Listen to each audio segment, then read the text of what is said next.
Hey guys, are you ready to take your chess game to the next level? If your answer is yes, then this video is for you.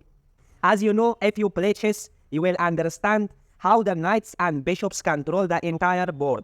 So, therefore, in today's video, I will show you how to use these two strong pieces perfectly and dominate any opponent. So, watch the video till to end, and if you like the video, don't forget to subscribe the channel. Hello my dear friends, hope you all be fine and doing well. Thank you so much for joining me again. Thank you so much for joining in your channel. My dear friends, today, as I said in the beginning of the video, I will show you the power of knights and bishop and how you can checkmate your opponent. So without wasting the time, let's get started the game. And here my dear friends, you just simply start the game by pushing the pawn into e4. And your opponent is also pushing the pawn into e5. This is the main lines that all the players playing. So in here you just simply take out your knight into f3 as you are attacking to this weak pawn in the center. In this position, your opponent has different options to defend from this pawn. For example, in this video, I'm going to show you the power of knights and bishops in the beginning of game. How you can, by use of these two pieces, can dominate the entire game. So for example, in this position, if your opponent is not defending his pawn by his bishop or knight, for example, he is pushing the pawn into d6 and defending from his pawn. In this position, you just simply have to follow the chess principles. And one of the principles of chess is to develop your pieces. And in this way, you are taking out your bishop into c4. Now, your opponent is pushing the pawn into h6. It is not a bad move because your opponent doesn't allow you to put your knight into g5 as you will attack to this weak pawn in the future, and majority of the chess players trapped in this technique. So therefore your opponent didn't want to be under pressure, and he solved his problem by pushing the pawn into h6. So let's see if pushing the pawn into h6 is working or not. In this position, my dear friends, you just simply take another knight into c3. Activate your pieces. Now, you just analyze your game. You developed your knights and one bishop. As I told you in the beginning, you should control the entire game. And it is possible with knights and bishops. So in the beginning, you cannot use too much from your queen because you are putting it in danger, and also your rooks are locked. After passing the opening in the middle game, you can use from your rooks. So my dear friends, after you activated your knight, your opponent has different options to play. And majority of you are thinking, why black should not pin the knight with his bishop? For example, in this position, if black take his bishop into g4 and pin the knight. So my dear friends, maybe in this position it is looking a little bit nice, but I'm telling you it is blunder in this position. And why it is blunder? So let me show you. Your opponent pinned, but it is not active pin. So he is not threatening your king. He is threatening your queen. So in this position, you just simply capture the pawn by your knight and attack to your opponent bishop. In fact, by capturing the pawn, you sacrifice your knight. And also, you sacrificed your queen. This is the best thing that you can see in this position. So, In this position, your opponent is completely confused what to do. For example, and the best move for your opponent in this position is capturing your knight. The best option and the best choice for your opponent is to capturing your knight by his pawn. If he captures, so in this position, you just simply capturing the bishop. In this way, you are one piece up, and as a white, you are in a winning position. So therefore, you can play a nice game. But what happens after capturing the pawn? Your opponent is calculating with himself. For example, he is thinking that you are capturing the pawn by the force of your knight. Somehow, he is making mistake in his calculation. And finally, he is deciding to capture your queen.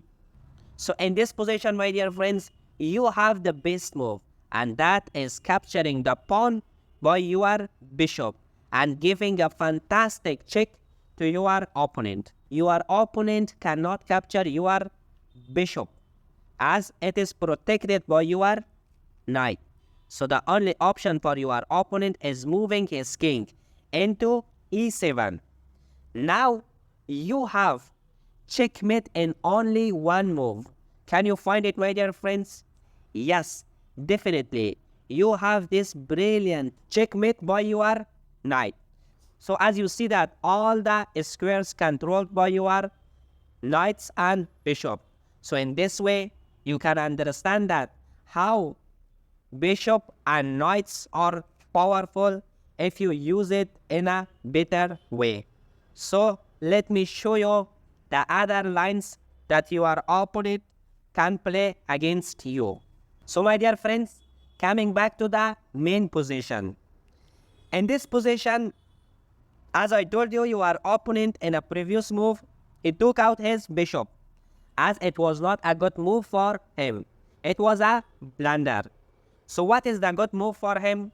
Maybe you are thinking about why he should not take out his knight. This is also another option that your opponent can play against you. But in this position, you should just take your knight into c3 and get ready to play your best game. Again, the same idea is coming, because this is the procedure and lots of chess players thinking like this. They have to use from opportunities. In this position also, my dear friends, situation is a little bit complicated. Now you don't have this option to capture this pawn, because now if you capture, this is blunder for you and you are losing your pieces. For example, if you are capturing it, your opponent is capturing back with his knight, and also this knight can defend his bishop. So in that way, you cannot capture the bishop by your queen. So easily you are losing one of the pieces. So that's why while you are playing chess, you should be very careful. And when you want to take advantages in this position, so the best move is pushing the pawn into h3 and threatening your opponent bishop. Now your opponent has option to capture your knight, or he should take back his bishop. So majority of the players in the beginning of the game, they are not changing bishop with knight. If your opponent is changing bishop with knight, so it is not a big issue for you. Your game is very good. You can directly capture it by your queen. But in case if your opponent is taking back his bishop into h5, now my dear friends, this is the best option for you. An opportunity came to you. And now if you capture the pawn, definitely it would be a best move for you, great move for you. How you changed blunder into great move? Just by pushing the pawn and threatening your opponent bishop. Now your opponent took back his bishop. So what is the difference between this move and previous move? My dear friends, in previous move, your opponent, after capturing the pawn,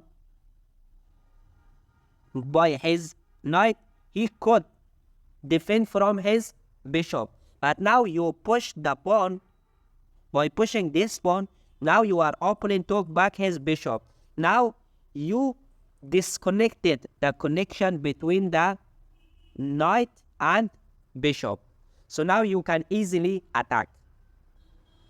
So when your opponent is taking back his bishop, now it is time to you. And you have to capture this pawn and sacrifice your queen and your knight.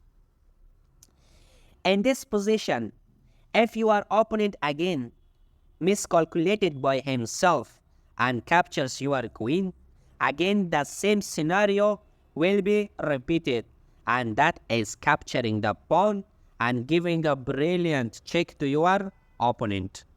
Your opponent, as I said, that he has only one option, and by giving this checkmate, you can finish him and winning the game. But in here, there is another option for your opponent. You are sacrificing your knight and queen, but your opponent is not capturing your queen. Instead of that, if your opponent captures your knight by his pawn, so in that position, you can also capture the bishop. And now you are one pawn up. So therefore, it is in a favor of white. So as a white, you will have a very good move. So you can pressure your opponent. So there is also another option for your opponent. In this position, what happens if your opponent uses from his last option, and that is capturing the knight by his knight. In this position also, now he is attacking to your bishop. You should not be worried, and you just simply capture the bishop. Now if your opponents capture the bishop by his knight, so now you have this brilliant check by your queen and attacking to your opponent's knight. So in this position, whatever your opponent does, you are capturing the knight. When you are capturing the knight, so again you are one pawn up, so you can easily win the game. So thank you so much, my dear friends, for watching this fantastic video. If you like it, please subscribe the channel. In the next video, I'm going to show you how you can play and use from your pieces, knights and bishop, as a black. So thank you so much. See you in the next video.